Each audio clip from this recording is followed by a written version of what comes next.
The Dolphins make a splash move for a stud pass rusher. And multiple young quarterbacks now have new weapons in their arsenal. We'll break down all the action from the NFL trade deadline here on Full Sail Live.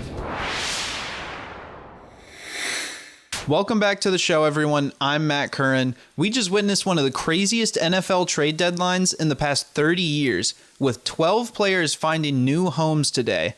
We'll start off with the biggest move of the day, and that's the Denver Broncos trading their star pass rusher Bradley Chubb to the Miami Dolphins in exchange for a first-round pick, a future fourth-round pick, and running back Chase Edmonds. Miami also gets a future fifth-round pick in the deal. This is a big move for both sides as the Dolphins get a stud pass rusher that they can pair with Jalen Phillips coming off the edge, and the Broncos recoup a first-round pick as their original first-round pick now belongs in Seattle as a result of the Russell Wilson trade. Bradley Chubb was initially drafted 5th overall by Denver in 2018. He had 12 sacks his rookie year, a great start to his career, but then he tore his ACL and has struggled with injuries a little bit since then. If he can return back to his normal form, though, this will be a great addition for that Dolphins defense building for the future and potentially making a push at the Super Bowl this year.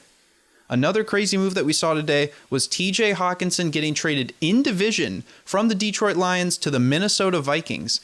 The Vikings get TJ Hockenson and 2 fourth-round picks in exchange for a second-round pick and a future third-round pick.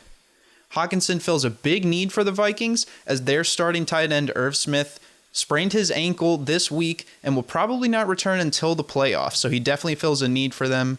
But it's crazy to see an interdivision trade like this. We'll see if Hockenson can get some revenge when the Lions and Vikings face off in Week 14 later this season.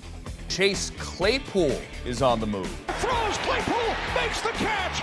They got a big, strong, massive wide receiver with, I think, a chip on his shoulder. I'm a playmaker, and I'm excited to make plays. That's right, the Pittsburgh Steelers have traded wide receiver Chase Claypool to the Chicago Bears in exchange for a second-round pick. Chase Claypool burst onto the scene as a rookie with 11 touchdowns, but has just 3 since then, and the Steelers seem to rather ship him off and get back the second-round pick they initially invested in him than keep him on the roster. Meanwhile, the Bears add another talented wide receiver to help out Justin Fields. Claypool is a big-body wide receiver that should pair well with the smaller, shiftier Darnell Mooney. Bears general manager Ryan Poles spoke with the media today about what it means to keep adding these weapons for his quarterback. You can never have enough weapons and guys that help your quarterback gain confidence. And I know a lot of the guys are starting to make plays for us, and just adding another receiver is going to allow him to continue to grow and gain that confidence. One name we weren't really expecting to talk about today was wide receiver Calvin Ridley, but the Atlanta Falcons have traded him to the Jacksonville Jaguars. The terms of this deal are a little bit complicated because Calvin Ridley is still serving a suspension for gambling during the NFL season last year. But if he is reinstated for 2024 and signs a long-term extension with the Jaguars, then the Falcons will get a 2023 fifth-round pick and a 2024 second-round pick.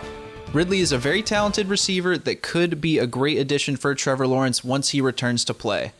There were some other names of note traded today. This is the full list of them. The ones that stand out to me are William Jackson going to the Pittsburgh Steelers. They desperately needed some help at corner, and they get it from the Commanders for a low cost. Another one is Nyheim Hines going to the Buffalo Bills. The Bills put a lot of time into trying to get a receiving back this offseason, and now they finally get one in Hines as they continue to push for the Super Bowl. And that's it for our recap of the NFL trade deadline. Be sure to stay tuned to all of our social channels for news and updates, and we'll see you next time on Full Sail Live.